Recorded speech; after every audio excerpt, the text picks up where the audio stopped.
The alarms had been silent for 3 days now. That was the longest stretch of quiet research station Kepler 442 had enjoyed since they brought the creature aboard. Dr. Hana Kim walked down the sterile white corridor toward containment level 7, her footsteps echoing against the metal walls. In her hands, she carried a tablet full of behavioral observation notes and a cup of coffee that had gone cold an hour ago. She paused outside the reinforced blast doors that separated the containment level from the rest of the station. Through the small window, she could see the security checkpoint where 2 guards sat behind bulletproof glass.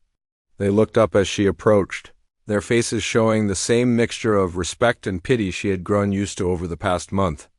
"Morning, Dr. Kim," said Guard Jensen, pressing the button to unlock the first door. "Going to see the monster again?" Hannah nodded but did not correct him. She had stopped trying to explain that the being in Cell 7 was not just a monster weeks ago. Nobody wanted to hear it. "Any incidents during the night shift?" "Nothing," replied the second guard, Martinez. "It just sits there like always. Creepy as hell if you ask me. Sometimes I swear it's watching the cameras." The inner door hissed open and Hannah stepped into the observation corridor. Cell 7 stretched out before her through a wall of reinforced transparent aluminum. The containment area was large, about the size of a small apartment, but it looked tiny compared to the creature that lived inside it. Ravik, as she had named him from his species designation in the computer files, was enormous. Standing upright, he reached nearly 12 feet in height. His body was covered in scales that looked like polished black stone, each one the size of her palm. When he moved, which was rare, the scales seemed to flow like liquid shadow across his powerful frame. Bioluminescent markings ran along his arms and neck in patterns that reminded Hannah of constellation maps. Right now, he sat in the far corner of his cell with his back against the wall. His forearms were folded across his chest and his large head was tilted downward. To anyone else, he might have looked like he was sleeping, but Hannah had been watching him long enough to know better. She could see the faint glow of his markings pulsing in a slow, steady rhythm. He was thinking. "Computer, begin observation log. Day 34, Hannah said aloud as she settled into the chair at the observation desk. Subject appears calm and alert. Bioluminescent patterns showing normal baseline activity. She opened her tablet and reviewed her notes from the previous day. Ravik belonged to a species called void stalkers. They were known throughout human space as the perfect predators. Ships that encountered them rarely survived to tell about it. Those that did reported creatures of incredible speed and intelligence that could tear through hull plating with their bare claws and seemed to appear from nowhere. The military had captured Ravik after his ship was damaged in a battle near the outer rim. They expected him to die from his injuries, but void stalkers were tougher than anyone had imagined. Instead of dying, he had healed completely within 2 weeks. Now he was the first living member of his species in human custody, and everyone wanted to know what made him tick, everyone except the people who actually had to study him. Hannah was the 4th researcher assigned to Ravik. The first had quit after 1 day, claiming the creature made him too nervous to work. The second had lasted a week before requesting a transfer to a different project on the other side of the galaxy. The third, Dr. Collins, had made it almost a month before he suffered what the medical staff politely called a nervous breakdown. That left Hannah. She was young for a xenobiologist, only 28, and this was her first major assignment after finishing her doctorate. When Commander Park had offered her the position, she had jumped at the chance. Studying a previously unknown intelligent species was the opportunity of a lifetime. She had not expected it to be quite so lonely. Subject has been motionless for approximately 4 hours, she continued her log. This matches the pattern observed over the past week. Extended periods of stillness followed by brief moments of activity. As if hearing her words, Ravik lifted his head and looked directly at her through the transparent wall. His eyes were large and completely black, like looking into deep space.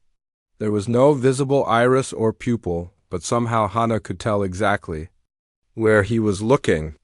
Right now he was looking at her. She felt a chill run down her spine. Even after weeks of observation, his gaze still had that effect on her. It was not the blank stare of an animal. There was intelligence there and awareness. He knew she was watching him just as much as she knew he was watching her. Interesting, she murmured, making a note on her tablet. Subject appears to respond to audio cues from the observation area. Previous reports indicated no reaction to human presence or speech. Ravik stood up slowly, his massive frame unfolding like a shadow-given substance. He moved with surprising grace for something so large. Each step was placed with precision, and his forearms moved in perfect coordination. He approached the transparent wall and stopped just a few feet away from where Hannah sat. Up close, she could see details that the security cameras missed. His scales were not uniformly black but contained deep shades of blue and purple that shifted in the light. The bioluminescent markings were more complex than she had realized, forming intricate patterns that seemed to pulse with their own internal logic. Most striking of all were the scars that crossed his chest and arms. They were old and well-healed, but they told a story of battles fought and survived. "Hello," Hannah said softly, not really expecting a response. Ravik tilted his head too. One side, a gesture that looked surprisingly human. He raised one of his hands and placed it flat against the transparent wall, directly across from where Hannah was sitting. His palm was easily twice the size of her head, and she could see the sharp claws that extended from each finger. "Computer. Note that subject is displaying what appears to be curiosity behavior," Hannah said, her voice barely above a whisper. "Physical positioning suggests interest in establishing contact." She looked up at Ravik again. He was still watching her, his black eyes focused and alert. On impulse, she stood up and moved closer to the wall. She raised her own hand and placed it against the transparent aluminum. Matching his gesture, for a moment they stood like that, separated by technology and species, but connected by something Hannah could not quite name. Then Ravik did something that made her heart skip a beat. He spoke. "Human," he said, his voice deep and rumbling but unmistakably forming the word. "You ... Hannah stared at him in shock. According to every report she had read, void stalkers were incapable of human speech. Their vocal cords were supposedly too different from human anatomy to produce recognizable sounds. Yet here was Ravik clearly attempting to communicate with her. "You can understand me," she said, not really asking a question. Ravik nodded slowly. "Understand? Yes. You ... not afraid." He was right. Somewhere during the past weeks of observation, Hannah had stopped being afraid of him. She had started seeing him as a puzzle to be solved rather than a monster to be feared, and apparently he had noticed. "What is your name?" she asked. The creature paused, as if considering whether to answer. Then he tapped his chest with one clawed finger. "Ravik," he said carefully. "You?" "Hannah," she replied. "My name is Hannah." "Hannah," he repeated, the sounds coming out slightly distorted but recognizable. "Good name." Hannah felt a smile tugging at the corners of her mouth. This was incredible. She was having an actual conversation with a member of a species that was supposed to be nothing more than a killing machine. The implications were staggering. "Ravik," she said, testing his name on her tongue. "How long have you been able to understand us?" The bioluminescent patterns on his skin pulsed brighter for a moment. Hannah was beginning to think this might be equivalent to human facial expressions. "Since beginning," he said. "I listen, I learn, but you never spoke before." "Others fear," Ravik said simply. "Fear makes ... difficult. You watch, you think, you see." Hannah realized what he meant. The other researchers had been so frightened of him that they had never really observed his behavior. They had seen what they expected to see, a dangerous predator in a cage. But Hannah had been watching carefully, taking notes, looking for patterns. And Ravik had been watching her in return. "Why did you let them capture you?" she asked. Ravik was quiet for a long moment. When he finally answered, his voice carried a weight that made Hannah think of great sadness. "Need to understand," he said. "Your people, your ... dies." "Understand what? If you enemy?" Ravik said. "Or if you, Different. Hannah felt a chill that had nothing to do with the station's air conditioning. And what have you decided? Ravik looked at her for a long time before answering. You different, Hannah. But others ... He gestured toward the cameras mounted in the corners of his cell. Others still see monster. As if to prove his point, Hannah heard the observation room door hiss open behind her. She turned to see Commander Park standing in the doorway, her face pale with shock. Dr. Kim, the commander said in a tight voice, step away from the containment wall immediately. Commander, this is incredible, Hannah began. He can communicate. We need to step away now, Park ordered. That thing is playing games with you. Hannah looked back at Ravik. He had moved back from the wall and was watching Commander Park with those deep black eyes. The bioluminescent patterns on his skin had dimmed to almost nothing. He is not playing games, Hannah said firmly. He is trying to communicate. This changes everything we thought we knew about his species. Commander Park activated her communicator. Security to containment level 7, full alert status. That is not necessary, Hannah protested, but it was too late. She could already hear boots running down the corridor outside. Ravik tilted his head again, and for just a moment Hannah thought she saw something like disappointment in his alien features. Then he turned and walked back to his corner, settling into his usual position with his back against the wall. You see? Commander Park said. It was just testing you, seeing how much it could manipulate you. But Hannah was not convinced. As the security team filled the observation room and Commander Park began asking sharp questions about what had happened, Hannah kept her eyes on Ravik. He sat motionless in his corner, but she could see the faint pulse of his bioluminescent markings. He was thinking again. And somehow Hannah knew that everything had just changed. 3 weeks had passed since Ravik first spoke to Hannah. The incident had caused quite a stir among the station's command staff. Commander Park had ordered a full review of all security protocols and increased the guard rotation around containment. Level 7, she had also tried to have Hannah removed from the project, but Dr. Minho Lee, the senior researcher, had argued that Hannah's breakthrough was too valuable to waste. Now Hannah sat in her small quarters, reviewing the communication system. She had developed with Ravik. It was slow work, but they were making progress every day. She had discovered that his species had a complex language system that combined spoken words with the patterns of light from their bioluminescent markings. When Ravik was happy or excited, the lights would pulse quickly. When he was sad or thoughtful, they would glow steady and dim. A soft chime from her door interrupted her thoughts.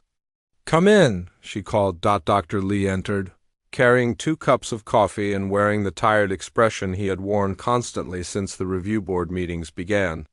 He was a kind man in his 50s who had been studying alien life forms for most of his career. He had been the one to recommend Hannah for this assignment, and she knew he felt responsible for the complications that had followed. How are you holding up? He asked, handing her one of the cups. I am fine, Hannah replied, though they both knew it was not entirely true. The other researchers on the station had started treating her differently. Some were curious about her work with Ravik, but most seemed to think she was taking unnecessary risks. Have you heard anything from Commander Park? Dr. Lee sat down heavily in the chair across from her desk. The review board is still debating whether to continue the communication experiments. Half of them think you have made the most important xenobiological discovery in human history. The other half think you are being manipulated by a dangerous predator. What do you think? Hannah asked. I think, Dr. Lee said carefully, that you need to be very careful. I have read your reports about these conversations with the creature. Some of the things he has told you about his species are ... concerning. Hannah knew what he meant. Over the past weeks, Ravik had shared information about the Void Stalkers that painted a very different picture from what humanity believed. According to him, his people were not mindless killers, but warriors fighting a desperate war against something much worse. He calls them the Devourers, Hannah said, pulling up her notes on her tablet. Machine beings that consume entire worlds. Ravik says his people have been fighting them for generations, trying to protect younger species from being destroyed. And you believe him? Hannah was quiet for a moment. It was a fair question, and one she had been asking herself constantly. I think he is telling the truth as he knows it. Whether that truth matches reality, I suppose we will have to find out. Doctor. Lee leaned forward in his chair. Hannah, I need you to understand something. If even half of what this creature has told you is true, it changes everything about our understanding of the galaxy. It means that humanity has been viewing his species as monsters when they might actually be protectors. But it also means there is something out there that is much more dangerous than anything we have ever encountered. I know, Hannah said. That is why I need to keep working with him. We need to learn everything we can. Be careful, Dr. Lee repeated. Commander Park is looking for any excuse to shut down this project. Do not give her one. After Dr. Lee left, Hannah made her way down to containment. Level 7, the guards nodded to her as she passed through the security checkpoint. They had grown used to her daily visits. Though she could tell they still thought she was taking crazy risks, Ravik was waiting for her when she entered the observation room. Over the weeks he had developed a routine. He would sit near the transparent wall during the times when she usually visited, as if he had learned to read the station's schedule. Today he looked different somehow. His bioluminescent markings were pulsing in a pattern she had not seen before. Good morning, Ravik, she said as she settled into her chair. Hannah, he replied, his pronunciation of her name getting clearer. Each day you look tired? She was surprised by his observation. How can you tell? Your movements, he said, gesturing with one of his forearms. Slower today, eyes not as bright. My people learn to read others quickly, survival skill. Yes, I am tired, she admitted. There has been a lot of discussion about our conversations. Some people are worried. Ravik's markings dimmed slightly. They think I'm dangerous. Are you? Hannah asked directly. For a long moment, Ravik did not answer. When he finally spoke, his voice was quieter than usual. I could be, he said. My people are what is warriors born to fight, but I choose when to be dangerous. And when do you choose to be dangerous? When something precious threatened, Ravik said without hesitation. When innocence hurt. When wrong must be made right. Hannah made notes on her tablet, but she was also thinking about what he was telling her about himself and his species. Tell me more about the Devourers, she said. Ravik's whole body seemed to tense at the mention of the name. His markings pulsed faster, and Hannah could see the muscles in his arms flex. Ancient enemy, he said. Older than my people. Older than yours. They consume everything. Planets, stars, life itself. They turn it all into more machines. How long has the war been going on? Many generations. My father fought them. His father. His father's father. Always we push them back, but always they return stronger. Why do not you ask other species for help? Ravik looked at her with what she was learning to recognize as surprise. We do, he said, but most species fear us more than devourers. They see us as monsters, like your people do. They shoot first, ask questions later. Hannah felt a pang of guilt. How many times had human ships fired on Void Stalker vessels, thinking they were defending themselves from raiders? How many potential allies had humanity driven away through fear and misunderstanding? Is that why you let them capture you? She asked. To see if humans could be allies? Yes, Ravik said. Your species is young but strong. You spread across stars quickly, you adapt, you could help in the war. But he gestured toward the cameras in his cell. Most of your people see only monster. I do not see a monster. Hannah said quietly. Ravik's markings brightened, and she could swear she saw something like a smile cross his alien features. I know, that is why I speak to you. You see, Ravik, not just Void Stalker. Over the next hour they continued their conversation. Ravik told her about his homeworld, a place of deep caverns and bioluminescent forests where his people lived in family groups called pods. He described the art his people created using controlled light patterns and the songs they sang that could only be heard in the vacuum of space. He spoke of his own pod, his mate and children, who he had not seen in over a cycle. You have a family? Hannah asked, surprised by how much the idea affected her. Had, Ravik corrected, his markings dimming to almost nothing. Do not know if they still live? War is ... cruel, takes everything. Hannah could hear the pain in his voice, and she found herself wishing she could comfort him somehow. I am sorry, she said. Not your fault, Ravik replied, but thank you. Your people have word ... compassion. Good word. Not all species have this. They sat in comfortable silence for a while. Hannah was beginning to understand that these quiet moments were just as important as their conversations. Ravik seemed to appreciate having someone who was not afraid to simply be in his presence. Nah, Ravik said eventually. May I ask you something? Of course. Why you not afraid of me? Other humans, they shake when they see me. You never shake. Hannah considered the question carefully. I suppose it is because I am a scientist. I am trained to observe and learn, not to make judgments based on fear. And the more I learn about you, the more I realize that you are not what everyone thinks you are. What am I then? You are a person, Hannah said simply. A person who has been through terrible things and is trying to protect others from experiencing the same. A person who misses his family and wants to go home. A person who chose to trust me even though it was dangerous for you to do so. Ravik was quiet for a long time after that. His bioluminescent markings pulsed in slow, steady rhythms that Hannah had learned meant deep thought. Finally he spoke again. My people have saying, he said. Translated to your language it means, the heart that understands is more powerful than the hand that destroys, I think. I think you understand, Hannah. I am trying to, she replied.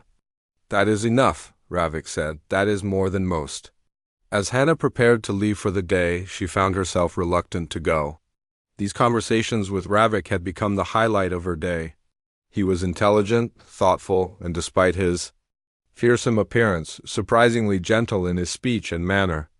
She was beginning to think of him less as a research subject and more as a friend. That thought should have worried her more than it did. Same time, tomorrow? She asked as she gathered her things. I will be here, Ravik replied. I am always here.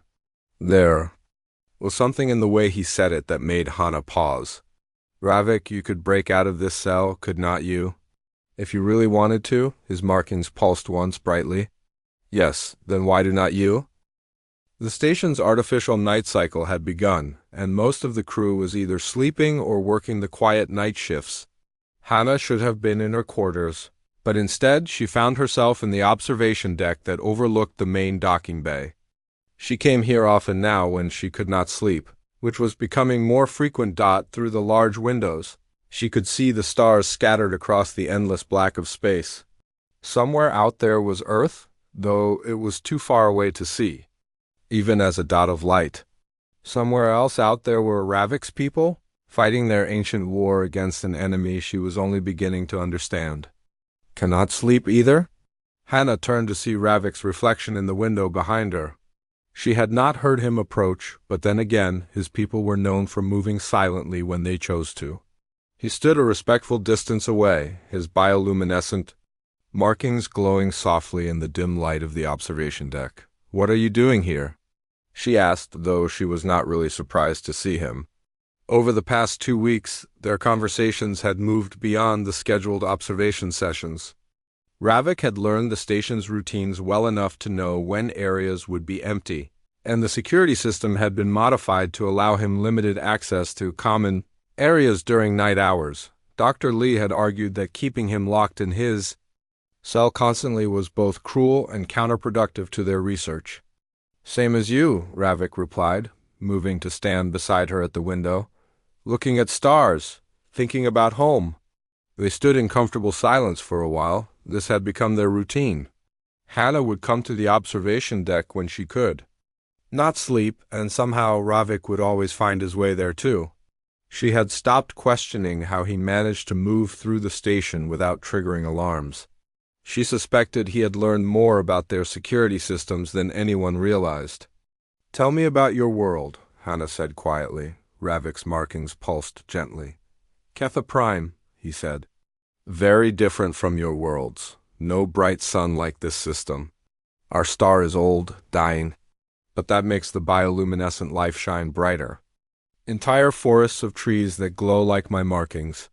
Rivers that flow with light. Underground cities carved from crystal that captures and reflects the light of all living things.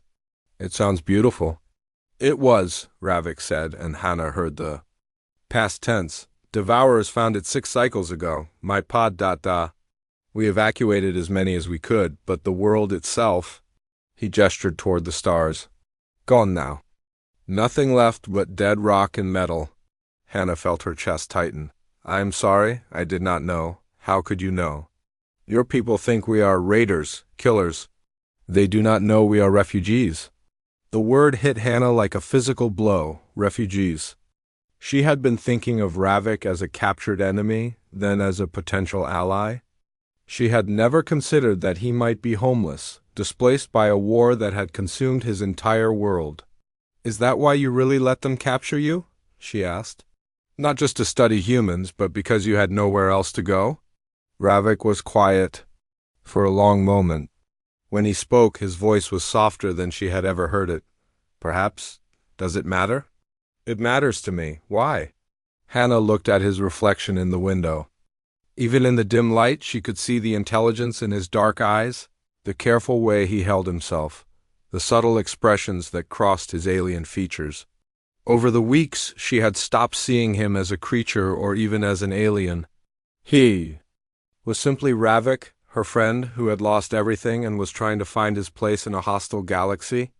Because I care about you, she said simply. Ravik's bioluminescent markings flared brightly for just a moment before settling back to their gentle glow. That is a dangerous thing to say. Why? Because I care about you too, Hannah. And that makes both of us vulnerable. They stood closer now, though Hannah was not sure when that had happened. She could feel the warmth radiating from his large frame, could see the individual scales that covered his skin. Up close, they were not the uniform black she had first thought, but a complex pattern of deep purples and blues that shifted with his movements. Your people would not approve? Ravik said quietly. Probably not, Hannah agreed. But my people are not here right now. Station Commander Park would not approve? Commander Park approves of very little that I do lately. Ravik made a sound that might have been laughter. You are trouble, Hannah Kim. So are you, Ravik of Katha Prime. They talked through most of the night. Ravik told her about the pod structure of his society, how void stalkers lived in extended family groups that hunted and traveled together through space. He described the rituals of his people, the way they honored their dead by releasing bioluminescent spores into the void so that their light would travel forever among the stars. Hannah shared stories of her own world, of the forests where she had grown up, of her parents who were both teachers and had encouraged her love of learning.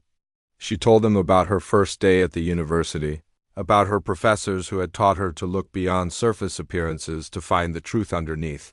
That is why you see me? Ravik said when she finished. You learn to look deeper. What do you see when you look at me? Hannah asked. Ravik tilted his head, studying her with those deep black eyes. I see someone who is not afraid to be alone. Someone who chooses truth over comfort, someone who ... He paused as if searching for the right words. Someone who makes the darkness less dark. Hannah felt warmth spread through her chest. No one had ever described her that way before. Is that a void stalker compliment? The highest one my people have. As the artificial dawn began to brighten the observation deck, they knew they would have to part ways soon. The day shift would be starting, and neither of them could afford to be seen together like this. The growing suspicion among the crew was already making life difficult for both of them. Hannah, Ravik said as they prepared to leave. There is something I must tell you. Something important. What is it? I have been studying your station systems, learning your technology. It was my original mission to understand if humans could be allies or threats. Hannah felt a chill of worry. And what have you decided? Your species has potential, Ravik said carefully. But they are also very afraid? Fear makes people do terrible things, even to those they should protect. Are you saying I am in danger? Ravik's markings pulsed, and what she had learned was deep concern. I'm saying that what we have built together, this understanding between us, it threatens some people. They see it as weakness or betrayal. And when people feel threatened, he did not need to finish the sentence. Hannah understood. She had already felt the change in how others treated her. The whispered conversations that stopped when she entered a room.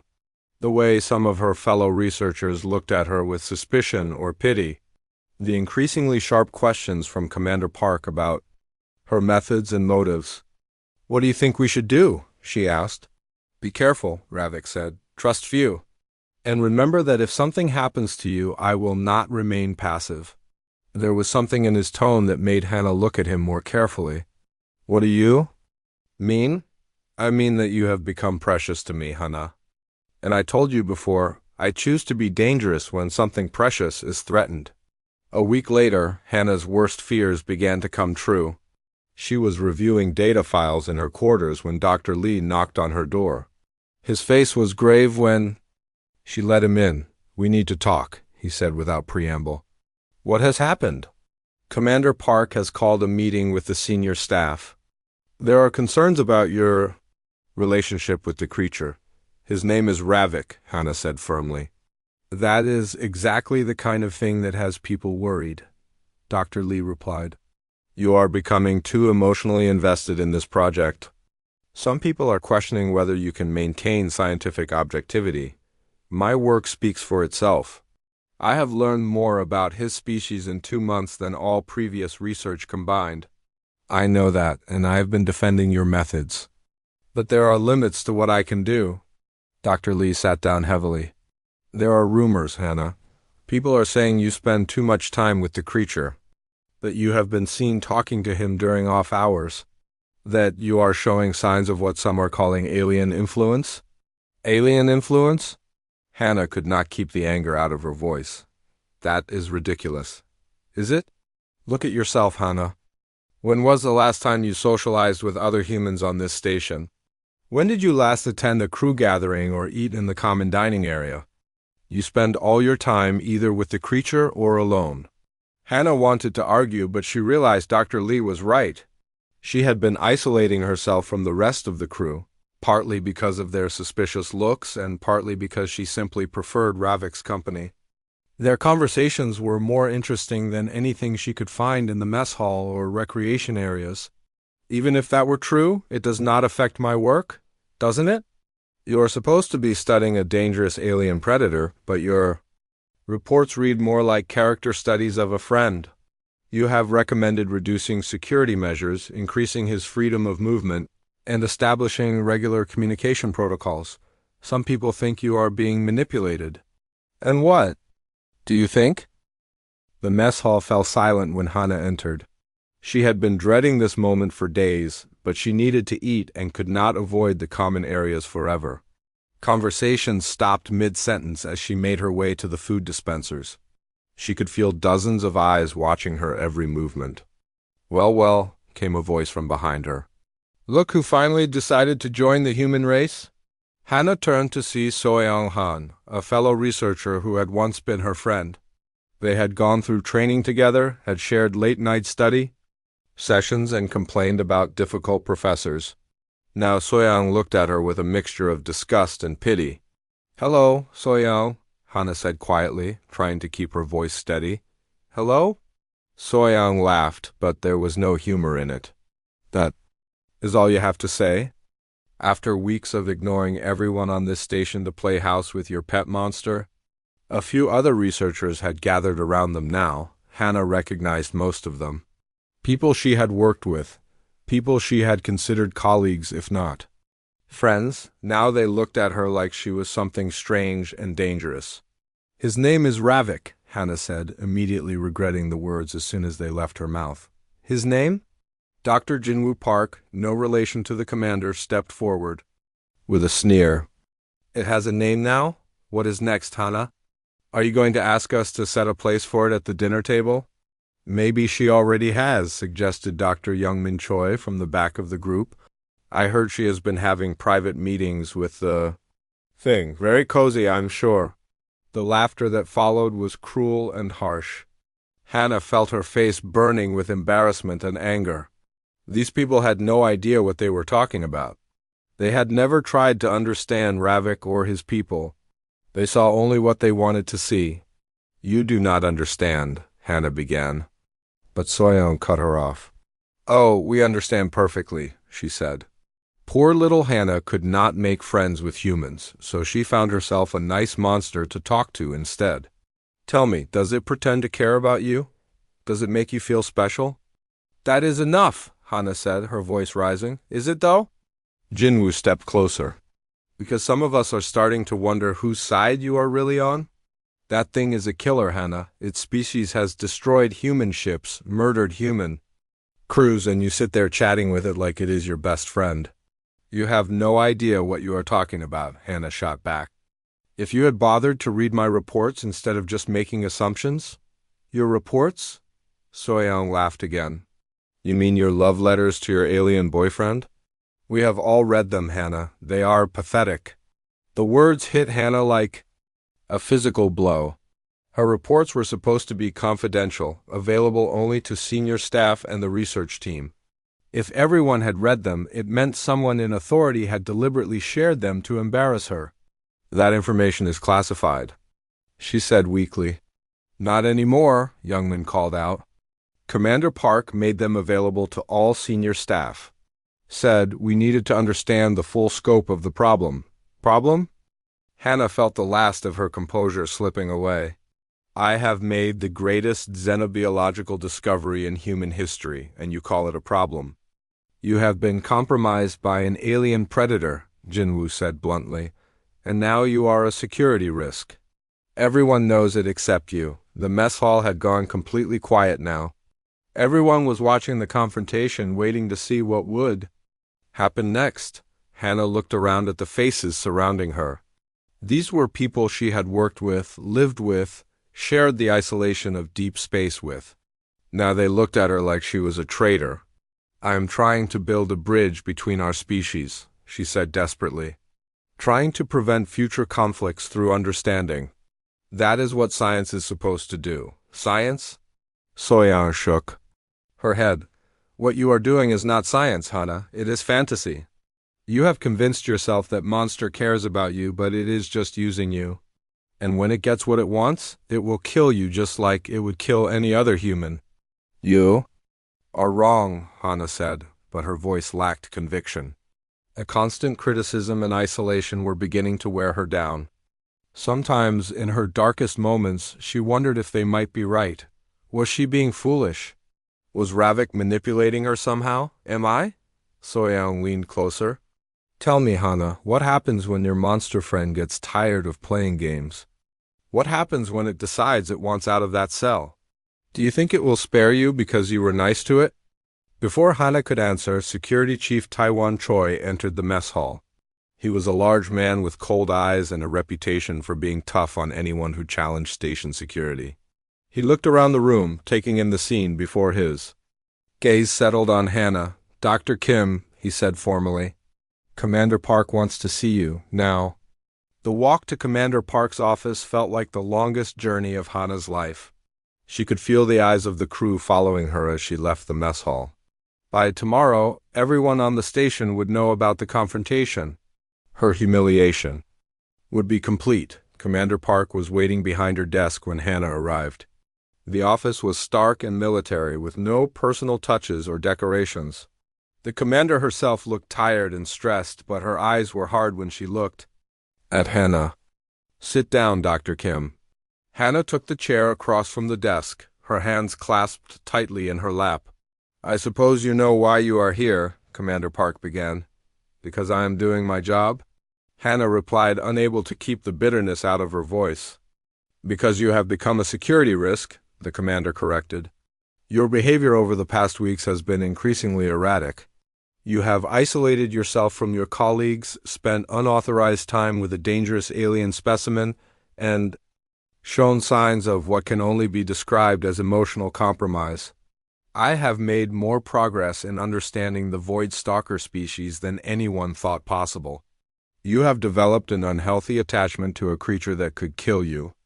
Without a second thought, Commander Park shot back. And that attachment is affecting your judgment. How? Commander Park activated her desktop display. Hannah's own words appeared on the screen, passages from her research reports that had been highlighted and taken out of context. Subject shows clear signs of intelligence and emotional complexity, the commander read. Recommend treating Ravik as a sentient being rather than a specimen. Ravik has expressed concern for my well-being and appears to value our friendship. Subject demonstrates protective instincts and capacity for loyalty. Hearing her own words read back to her in the commander's cold voice, Hannah realized how they must sound to others. Professional observations became evidence of emotional involvement. Scientific conclusions became proof of compromise. I stand by my findings, she said quietly. Do you? Because it sounds to me like you have anthropomorphized a dangerous predator. You have given it a name, attributed human emotions to its behavior, and convinced yourself that it cares about you personally. Because it does care about me, Hannah said before she could stop herself. Commander Park leaned back in her chair. And there it is, the truth at last. You believe this creature has genuine feelings for you. Yes, I do. Then you are more compromised than I thought. The commander closed the display and looked directly at Hannah. Effective immediately, you are removed from the xenobiology project. You will be reassigned to data analysis duties until transport back to Earth can be arranged. You cannot do this, Hannah protested. Dr. Lee will not allow it. Dr. Lee has already signed off on the transfer. He agrees that you have become too emotionally involved to continue. The words hit Hannah like a punch to the stomach. Dr. Lee, who had defended her, who had supported her work, had abandoned her when it became politically convenient. I want to see him, she demanded. Dr. Lee is busy with other projects. Your replacement will take over the creature's case tomorrow. Replacement?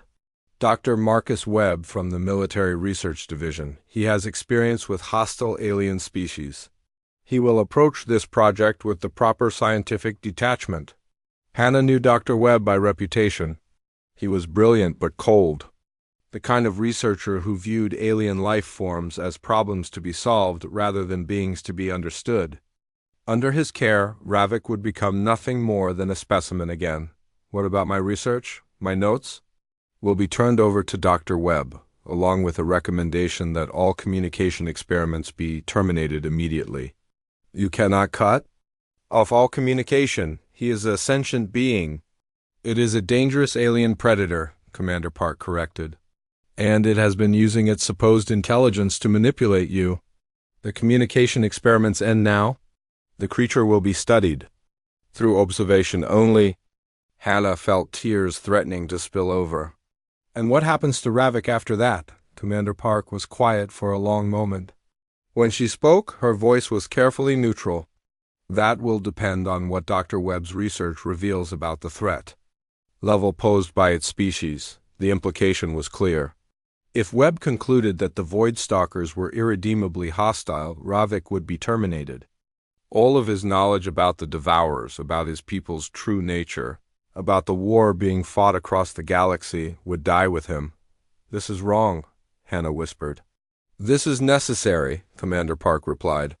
You have allowed your emotions to cloud your judgment, Dr. Kim. That makes you dangerous to this station and everyone on it.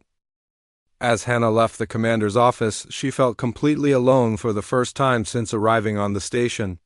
Her colleagues had turned against her, her mentor had abandoned her, and now she was being exiled from the work that had become her life. But more than that, she was terrified for Ravik. He had trusted her, had opened up about his people and their struggles, had shared his pain and loneliness with her. And now she had failed him completely. That night, as she packed her personal belongings in preparation for her new assignment, Hannah made a decision. She could not save her career or her reputation, but she could try to save Ravik, even if it cost her everything. She just hoped she was not too late. The emergency klaxons wailed through every corridor of Research Station Kepler 442, but they could not drown out the sounds of terror that echoed from Containment Level 7, Security. Chief Choi's scream cut through the mechanical noise like A blade, sharp and desperate, before ending abruptly in a wet gurgle. Hannah closed her eyes, but she could not block out what she had just witnessed. Ravik had moved with surgical precision, his claws finding exactly the right spot to end Choi's threat without immediately killing him. The security chief lay on the floor now, clutching his throat, blood seeping between his fingers as he tried. To speak, should have shot when you had chance, Ravik said calmly, stepping over the writhing form. Now you get to watch what happens when you threaten something precious to a void stalker. The remaining guards had barricaded themselves behind an overturned table, their weapons trained on Ravik, but their hands were shaking, and Hannah could see the fear in their eyes. They were security personnel trained to handle human troublemakers, and the occasional equipment malfunction. They were not prepared for this. Stand down, one of them shouted. Return to your cell or we will open fire. Ravik's bioluminescent markings pulsed in what Hannah now recognized as amusement. Fire then, he said. See what good it does you. They did fire. Energy beams lanced through the air, striking Ravik in the chest and arms. The smell of burned scales filled the corridor, but Ravik barely seemed to notice. He had spent months in this station, had learned its layouts and systems through his conversations with Hannah. More importantly, he had studied its people, had learned their fears and weaknesses. He knew exactly how to use both against them. Computer, Ravik said clearly, his voice carrying the same authority that station commanders used. Emergency lockdown. Containment breach in progress. Seal all blast doors. The computer, programmed to respond to any authoritative voice during emergencies, complied immediately. Heavy blast doors slammed shut throughout the station, cutting off escape routes and trapping crew members in whatever section they happened to be in, including the research level where Dr. Webb was working late in his laboratory. No, Hannah whispered, understanding what Ravik was planning. You do not have to do this. Ravik turned to look at her, his dark eyes reflecting the emergency lighting. Yes, I do, he said softly. They wanted to see what a void stalker does. When something precious is threatened, now they will learn. He moved toward the sealed blast door that led to the main research level. The door was designed to withstand explosive decompression and direct weapons fire. It should have been impregnable. Ravik placed all four hands against the metal and began to push. Hannah watched in horrified fascination as the massive door began to buckle. Ravik's species were stronger than humans had ever imagined, but this was beyond mere physical power. This was controlled fury given form, and nothing built by human hands could contain it. The blast door tore free of its housing with a screech of tortured metal. Ravik stepped through the opening and began walking toward the research laboratories, his footsteps echoing in the corridor like a death march. Behind him, the surviving guards tried to follow, but Ravik had learned more than just the station's layout during his captivity. He had studied its people, had listened to their conversations, had memorized their routines and relationships. He knew exactly who had supported his torture and who had simply stood by and watched. He knew who deserved to die screaming. The first scream came from Research Lab C, where Dr. Jinwoo Park was working alone on data analysis. Hannah heard him calling for help over the communication system, his voice high and panicked before the transmission cut off with a wet final sound. The second scream was longer, more desperate. Dr. Youngmin Choi had barricaded himself in his quarters, but locks and barriers meant nothing to a creature that could tear through blast doors. His pleas for mercy echoed through the station's corridors for nearly a full minute, before ending in silence. By the time Ravik reached the main research laboratory, word had spread throughout the station. The crew knew what was happening, knew that the creature they had mocked and tormented had broken free and was hunting them systematically. They could hear his footsteps in the corridors, could see him moving through the security feeds, could track his progress by the screams of his victims. Dr. Webb was waiting when Ravik entered the laboratory. Unlike the others, he had not tried to run or hide. He stood beside his research table, his face pale but determined, a surgical laser in his hands. I know what you are, Webb said as Ravik approached. You are exactly the monster we said you were. Yes, Ravik agreed calmly. And you made me this way. We were trying to understand your species. To learn, you were trying to break me, Ravik interrupted. To reduce me to nothing more than a specimen for your collection. Tell me, Dr. Webb, did you learn anything useful when you cut into my flesh? Did you discover any great secrets when you burned my scales with your instruments? Webb raised the laser weapon, but his hands were shaking. Stay back, I will defend myself. Will you? Ravik tilted his head. Like you defended yourself. When you tortured me? Like you showed mercy when I begged you to stop. You never begged, Webb said, confused. Ravik's markings pulsed brighter. No, I did not. Because I knew this moment would come. I knew that one day you would pay for what you did. What happened next was not quick. Ravik had learned much about human anatomy during his captivity, had observed the effects of different tools and techniques on his own body. He used that knowledge now, applying it with the precision of a surgeon and the patience of someone who had been planning this moment for weeks. Dr. Webb's screams echoed through the station for a very long time. By now, the surviving crew members had gathered in the command center, the most heavily fortified section of the station. Commander Park was trying to coordinate a response, but her options were limited. The creature had sealed most of the blast doors, cutting off access to the weapons lockers and escape pods. They were trapped with a predator that knew their location, and had already demonstrated it could tear through any barrier they could erect. Send a distress signal, Park ordered. Tell them we have a containment breach and need immediate evacuation. Signal sent, Commander, replied the communications officer. But the nearest ship is 18 hours away. Then we hold out for 18 hours? But they all knew that was impossible. Through the security feeds they could see Ravik moving methodically through the station, hunting down everyone who had participated in mocking or tormenting Hana. He was not moving like a mindless beast. He was moving like a predator with a list, checking off names one by one. Soyoung Han was next. She had barricaded herself in the mess hall, surrounding herself with overturned tables and chairs. It did not matter. Ravik found her cowering behind the food dispensers, and her screams joined the chorus that was broadcasting throughout the station. Turn off the audio feeds, Commander Park ordered, but it was too late. Everyone had heard enough to know what was happening. The creature was not just killing them. It was making them suffer, making them pay for every cruel word, every act of mockery, every moment of pain they had inflicted. Commander, called out the sensor operator. The creature is heading for the command center. Through the security feeds, they could see Ravik walking down the main corridor toward them. He was covered in blood now, his scales dark and slick. But he moved with the same controlled grace he had always shown. In one hand, he carried something that might once have been a piece of station equipment.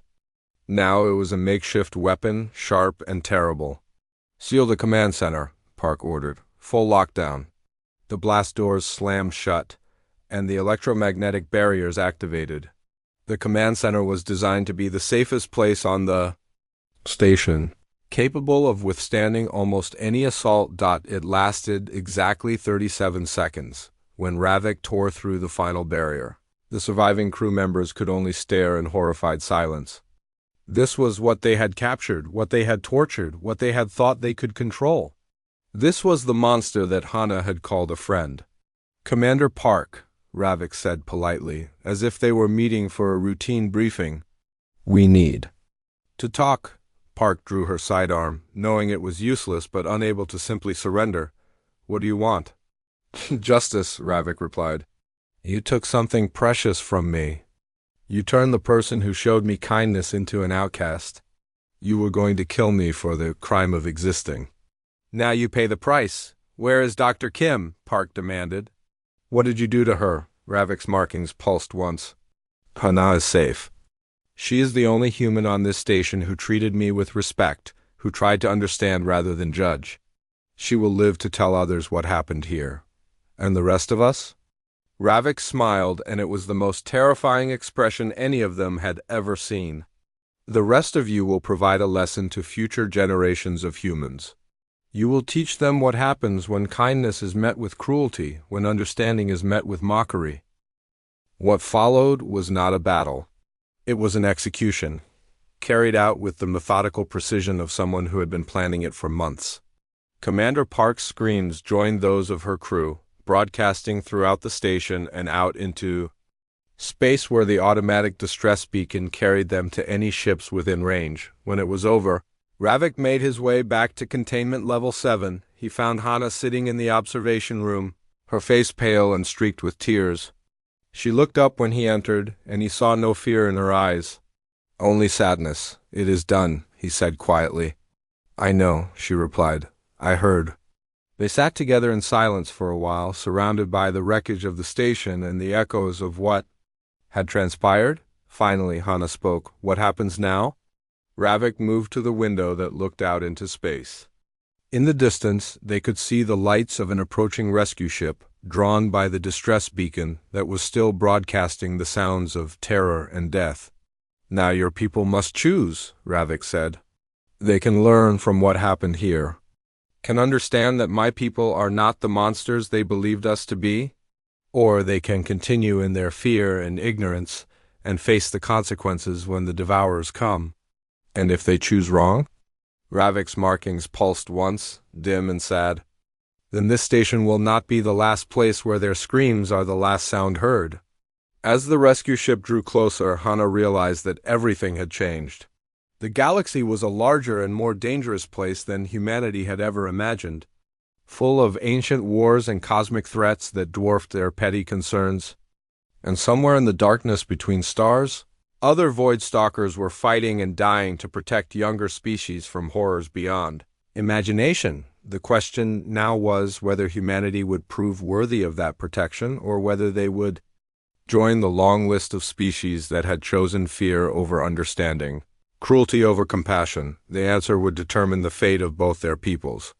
And the screams echoing from Research Station Kepler 442 would serve as a warning to anyone who chose poorly. In the end, those who had mocked the bond between human and alien had learned the hardest lesson of all, that love and loyalty, when betrayed, could become the most dangerous forces in the galaxy.